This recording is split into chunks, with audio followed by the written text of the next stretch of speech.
Hello, recovery community, and welcome to our first edition, our video edition of our fourth quarter Recovery Talk newsletter. We are so excited about this new format. For New York is always trying to bring you information, informative information in new ways, new and provocative ways. So we are very, very excited about our fourth quarter recovery talk being a video newsletter. So, for all of you who do not know me, I'm Dr. Angelia Smith Wilson. I happen to be the executive director of Friends of Recovery New York. And I want to start off by saying that this edition, you will learn so much about some of the things that we have accomplished this year. You will find information, informative information, and in depth analysis of our annual policy survey. We do this survey as a point in time. We always do it at our recovery conference, our annual recovery conference, which we are fresh off the heels of. And you'll hear more about that from Teresa Narr, our Director of Education. You will also hear what is new and exciting around youth recovery. Ben, our statewide youth coordinator, will discuss what has been happening in Youth Voices Matter world and where do we hope to go next year in light of in lieu in light of the opioid settlement dollars that we are graciously and eagerly awaiting here in New York State. So I want to start off by first and foremost thanking the many volunteers and ambassadors that have assisted for New York this year in carrying out our mission of being able to celebrate recovery. We could not do all of the things that we do statewide without the assistance of volunteers and those of you in the recovery community that step up when we call for ambassadors, when we call for community leaders to help rally the troops and showcase the power of recovery. So I want to take time out to personally thank you. We have a number of dedicated volunteers that help us out every year for Stand Up for Recovery Day, that also help us out for the annual recovery conference. And this year, we also had a number of ambassadors assist with our Day of Action. So I want you to know that Friends of Recovery New York would not be where we are without the dedication and the commitment of our volunteers. And so I wanted to take this opportunity to thank you. And if you know of individuals in the recovery community that would like to give back, please pass our information on. We are always recruiting for volunteers to assist us as we do the work of empowering recovery and the recovery community across New York State. Individuals don't know that we are a small staff of 9 individuals based in Albany, New York, but our charge is the entire state of New York. So we have to go into just about every community and ensure that recovery oriented systems of care um, are planted in every community. So, we need the assistance of volunteers and ambassadors to be able to do that. So, thank you so much. If you've ever volunteered an hour or 10 hours to helping us and achieving our goal. We are very, very excited about some of the things that we have been able to do throughout 2021. One in particular is the rebranding of our meet and greets. We had an opportunity this year to come into the community, go into the community, and have a recovery center host us as we did a roundtable talk with individuals and recovery and just having an open dialogue about what it means to be in recovery and what are some of the resources that the recovery community still is in need of. We hosted our very first rebranded Recentering Recovery at the Pillars in Harlem, and we will continue throughout 2022 to host up to three of those recentering recovery discussions where myself and our director of communications, Jeff Watson, go right into the community and have these open dialogues with individuals of the recovery community and just share the information. We are also very excited about 2022 being able to host our very first podcast. We are looking for that to happen in the first quarter of 2022. So be on the lookout for that. We are always looking for sponsors to be able to sponsor our newsletter. This would have been a wonderful format for our sponsors to be able to have video commercials inside of our video newsletter. So I want you to think about becoming a sponsor, in particular of the newsletter, or becoming just a sponsor in general for any of the events that For New York puts on every year. Most of the events that we have for the recovery community are free. They are free for members of the recovery communities. And to be able to do that, we need sponsorships so that we don't, most of our members don't incur a cost. So sponsorships are available throughout the year 2022. So I would be remiss if I did not speak about that. So, with that, I will close and I will say enjoy our first ever video newsletter and let us know your thoughts and concerns about it. And hopefully, you'll be a sponsor and you'll get a commercial on our next video newsletter. Thank you all so much. Hello, everyone. I'm Debbie Brosen, Director of Operations for Friends of Recovery New York. And I'd like to thank each and every one of you for your continuous support of the recovery movement. At this time, I'd like to introduce you and welcome our newest staff member, Madeline Hogan.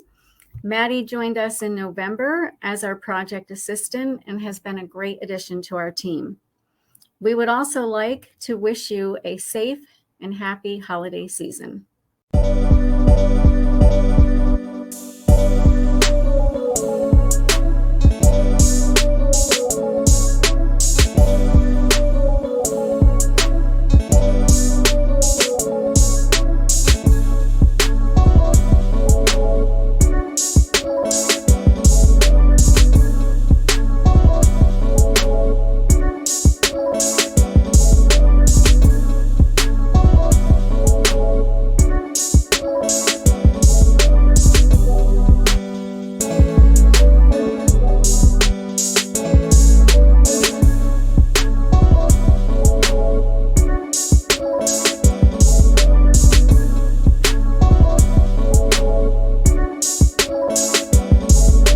Hi, everyone. My name is Ben Riker. I am Friends of Recovery New York's Youth Recovery Program Coordinator.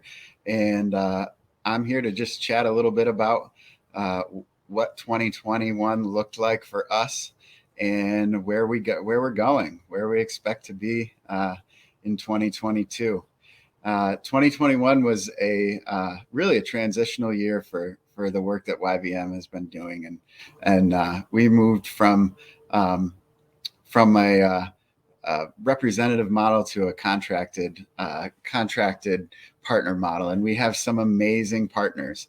We have Hope and Healing Recovery Community and Outreach Center up in the North Country. We have Rock Recovery Fitness in Western New York, and Friends of Recovery Westchester from the Hudson Valley and downstate, and Tompkins Cortland Community College, which has been an amazing partner from Central New York. Through this work, watching all these amazing programs who are doing such different things across the state, really focused on the needs of the communities that they serve. has been amazing, just absolutely amazing, and really surpassed any of my expectations. So just since January 1st of this year, there have been 1,151 participants in our Youth Voices Matter programs across the state, which is just absolutely amazing. We've had 145 youth program sessions hosted by Youth Voices Matter and Youth Voices Matter contracted partners. And we've had over 660 community members engaged and connected with Youth Voices Matter through in-community outreach and engagement and events that we've hosted since January. We hosted the Youth Recovery Institute. We had 19 young adults from across the state complete our first YRI. Our best practice trainers delivered free of charge CCAR's recovery Coach Academy and ethical considerations training, and really positioning those participants to receive their SERPA certifications. All the application and testing fees are covered. Our program includes job placement assistance. So for 2022, we're really hoping to expand the program to 50 participants and build a network of well-trained, competent young adults with lived experience delivering community-based youth peer-to-peer services across the state. We're really, really excited about that. We've also started hosting our Clubhouse Collaborative. So in addition to the work with our contractors, we have a monthly Clubhouse Learning Collaborative, bringing subject matter experts and Clubhouse staff together. We've had sessions that included free and low-cost outreach and marketing tools and strategies, sustaining youth engagement and community-based youth programs, and evidence-based recovery programming for youth, providing effective peer support to LGBTQ plus youth. It's been a really, really great partnership with our network of clubhouses around the state, and we're really excited about continuing that work into 2022.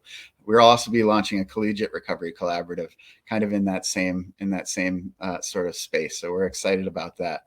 A big part of, right at this point, as we see overdoses top 100,000 for the first time ever, part of our focus is really making sure that there aren't any gaps in services. We have amazing prevention programs that are well funded and provide amazing services around the state. We have amazing treatment programs for young people that are well funded and provide amazing services.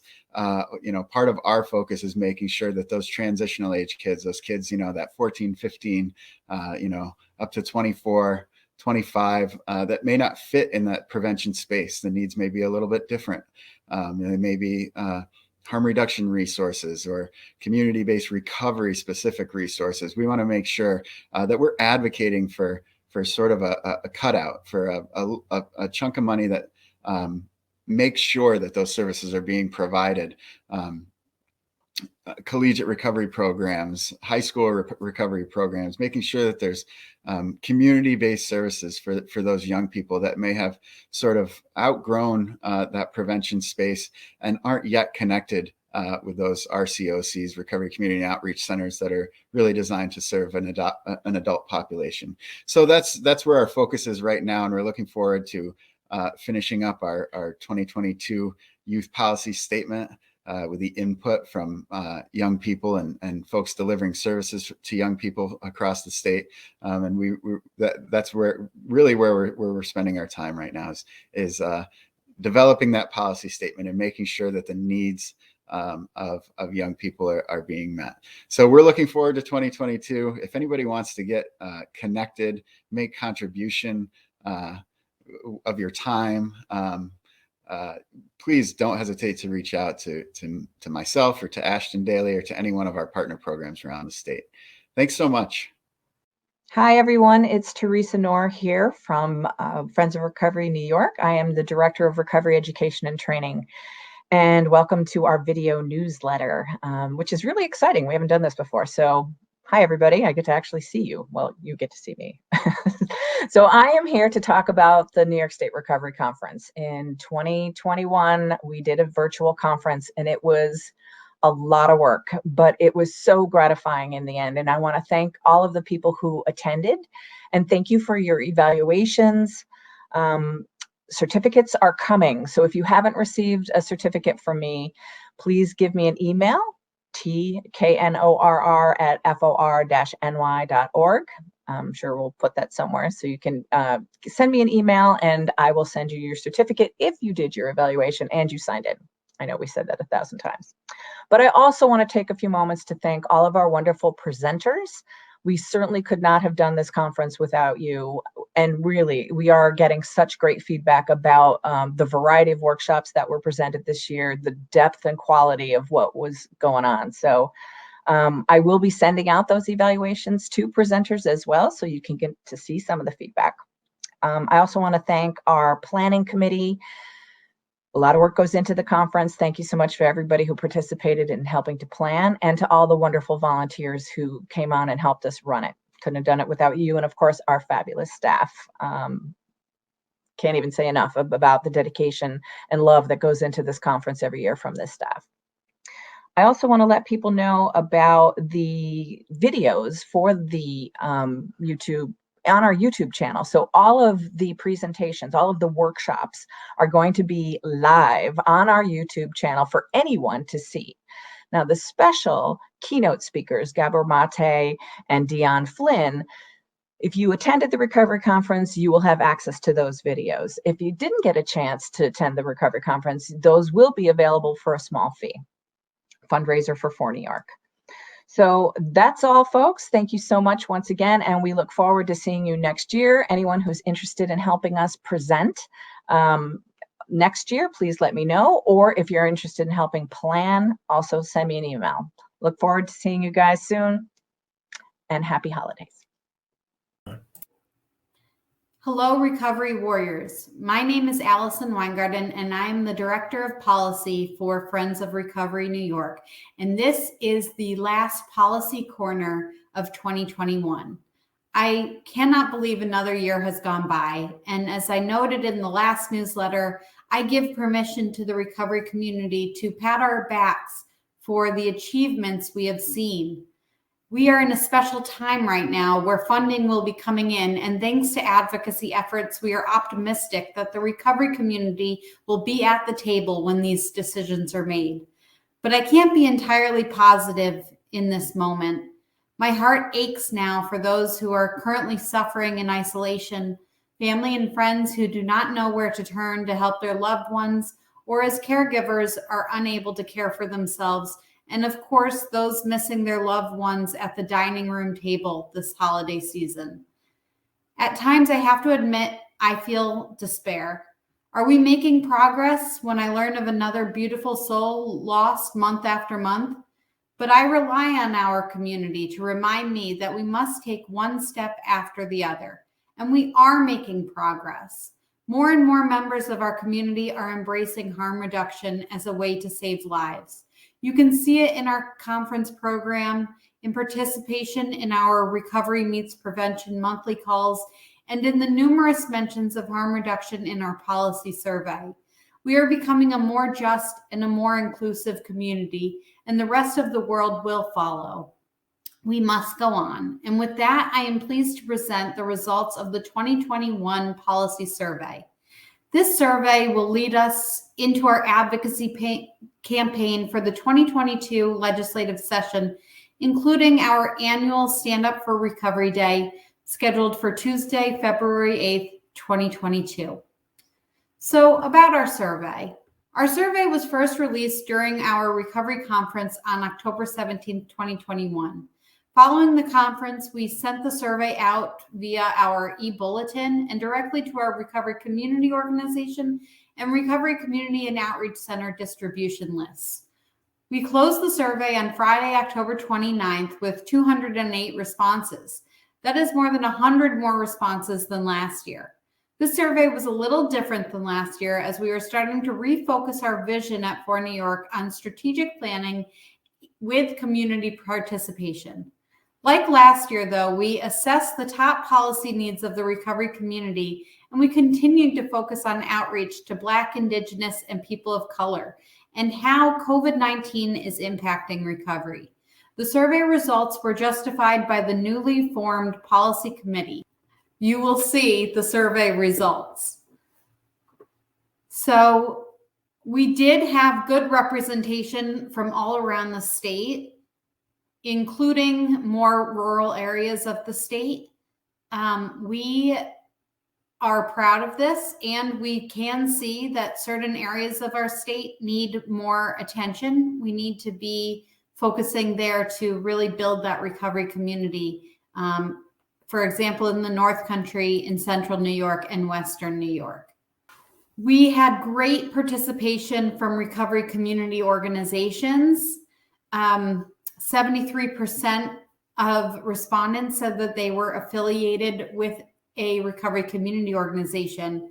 We are seeking to have RCOs in every county. So we hope at one point to have RCO representation in the survey from every county at one point.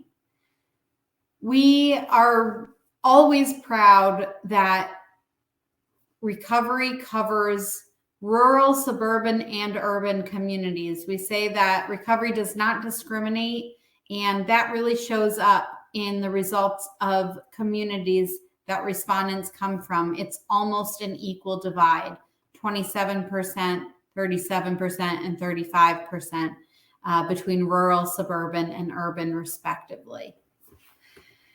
In terms of race and ethnicity, our representation in the survey has improved significantly from last year to this year. Last year, Black and Indigenous people of color only represented 15% of respondents, and this year that percentage is over 30%. Last year's survey and conference participation were overall lower than this year, which could be a reason for the change. But my hope is that it's also that our organization is strategically working on partnerships in the Black, Indigenous, and people of color communities. Of course, we still can do more on that. In terms of age, For New York still has a long way to go in outreach efforts to young people. However, Youth Voices Matter is conducting their own survey, so youth voices are not going to be lost in the overall recovery advocacy campaign. In terms of gender, we always see more participation from those who identify as female. So we can definitely do more outreach to those who identify as male, and certainly those who identify as non-binary or other.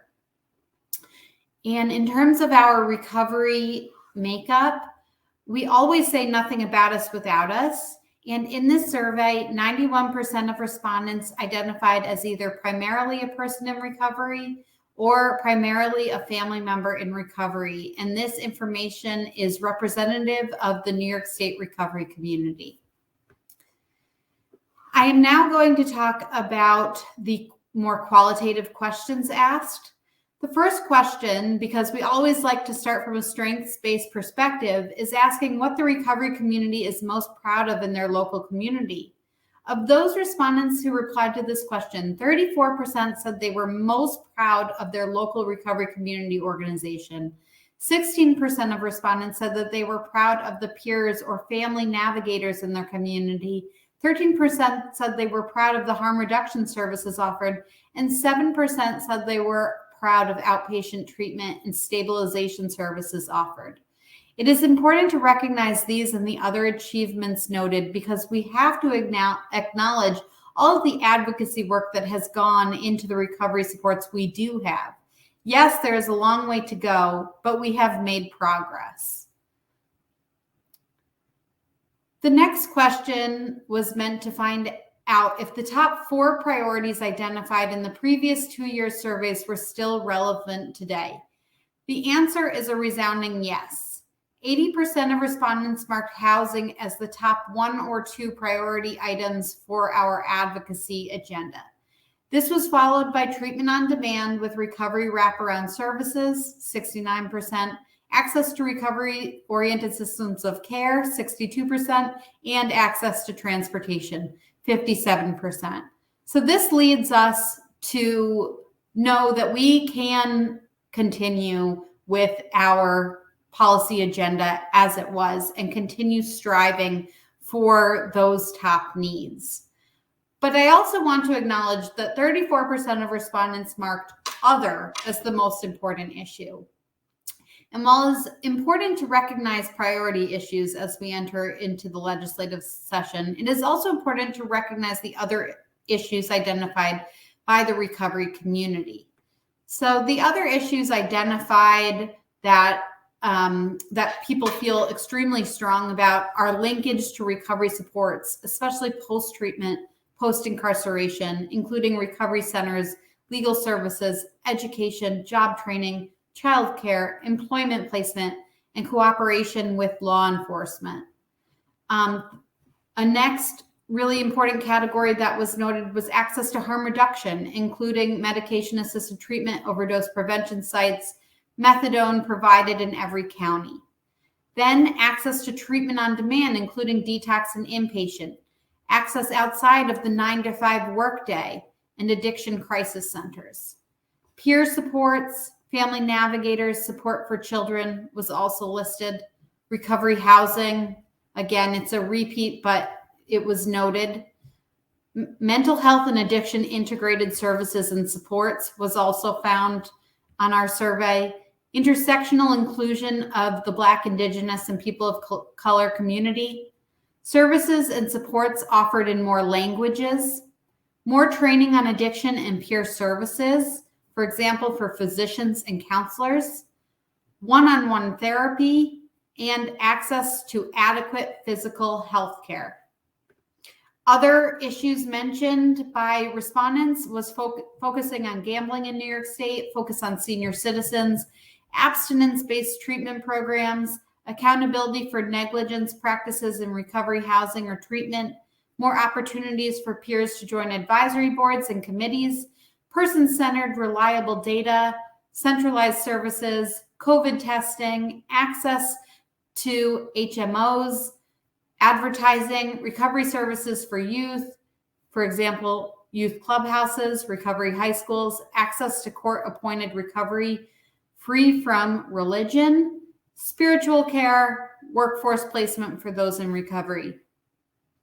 So these are all important when issues are presented to us, even if they don't fit into our top 4 categories, that we are able to say, yes, this has been justified. People have brought this issue up on our survey.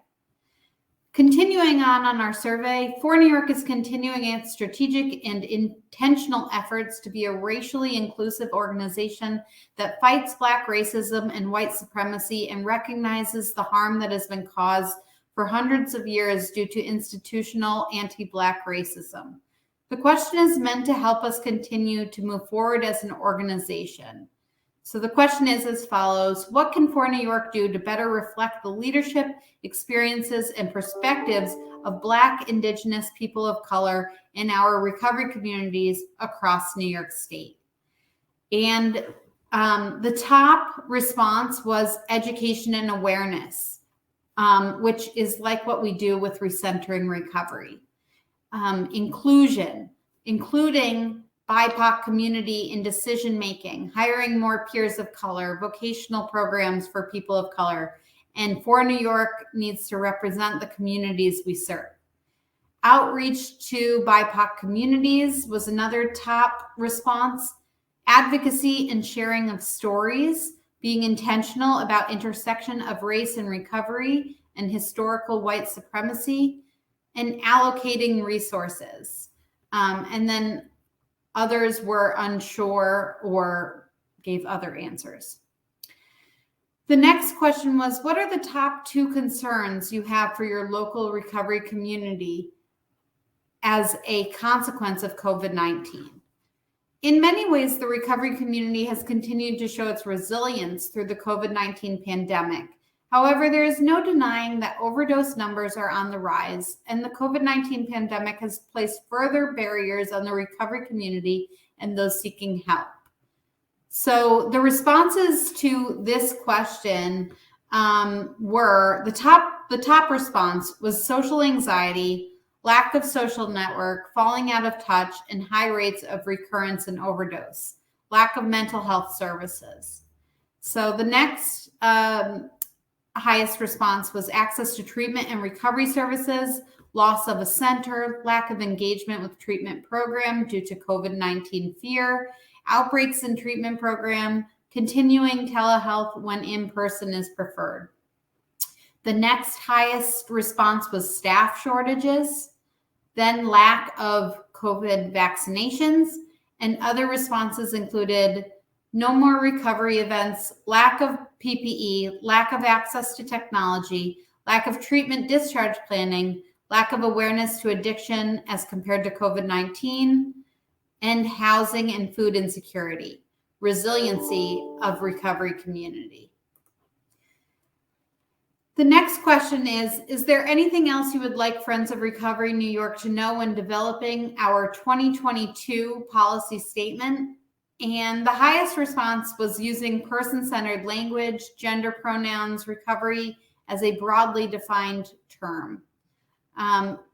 People also mentioned MAT and harm reduction, the importance of incorporating advocacy and legislative work, children and young adult services, increasing partnerships, and peer work support. And the next two questions assess For New York strategic goals as For New York looks to create a long-term strategic plan inclusive of the recovery community. The responses to the question, what are the most important strategic goals that For New York needs to address in the next 2 years? The number one response was policy focus, looking at mental health and substance use disorder parity, transportation, housing, recovery centers. Then was medication-assisted treatment and harm reduction, embracing multiple pathways, and overdose prevention centers. Then provide continued education, conferences, and more funding for certified recovery peer advocates. Also included was advertising and changing stigma about recovery, inclusion and accessibility of people in recovery, racial equity, addiction and mental health integration, getting people back to work, training for organizations on sustainability. And the last question is, what will For New York need to improve in order to achieve these goals? The number one response was outreach and education, funding and money, incorporating recovery voices, peer movement promotion, training and education, housing and transportation, and incorporating more information about policies. So in conclusion, the survey had a much wider response this year compared to the last 2 years, and it appears to be more racially inclusive than last year. The survey results show us that we can continue to advocate for the same policies as last year. And additionally, as other pieces of legislation or issues come up, we can compare them to both our priority issues as well as other issues identified in the survey. The survey helps For New York stay true to the statement, nothing about us without us, as we enter into the incoming legislative session. So as I say every year, we as a recovery community have to continue this fight. And we are going to continue it this month in December. And then we are going to get a little break over the holidays. And I recommend that everyone hugs their loved ones tight and is thankful for all that we have. And then when we come back in January, we hit the ground running and we go to the legislators and advocate like never before so that the recovery community is at the table and we can truly say nothing about us without us. Thank you all so much. Peace and blessings to you all. Have a warm holiday season and see you next year.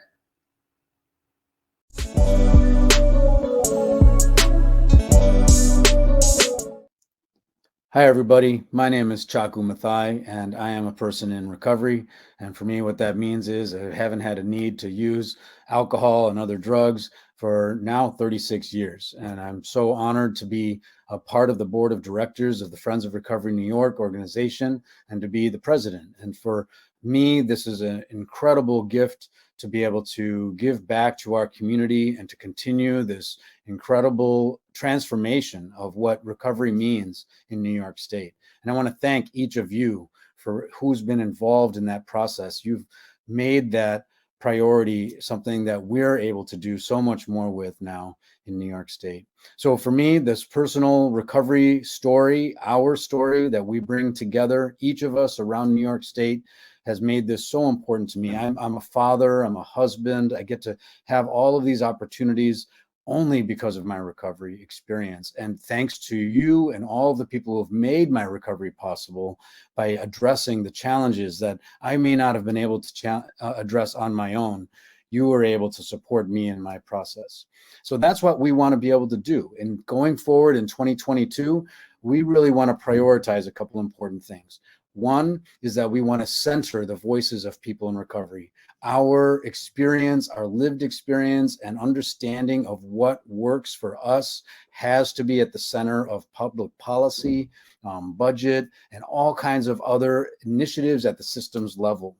If we as people in recovery can partner with families, with friends and allies, and broaden our base in a way that really makes everyone who has been impacted or afflicted by addiction in any kind of way a part of this movement, we will be a power that's unsuppressed. And I think that's the priority we want to emphasize, that the opportunity to really lift up our voices together and actually make some changes that make a difference in the lives of local communities. And that's the next step for us. In 2022, we really want to leverage the local communities, the local recovery centers, the local people in recovery, and demonstrate our power in every part of the state, our perspective in every part of the state. And we know that there are people that have yet to be heard. Racial equity and recovery need to go hand in hand.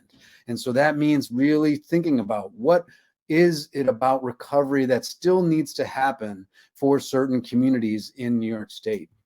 Who still needs to be heard? Who still needs to be at the table? And let's make sure that our leadership process allows for that and recognizes that and celebrates that.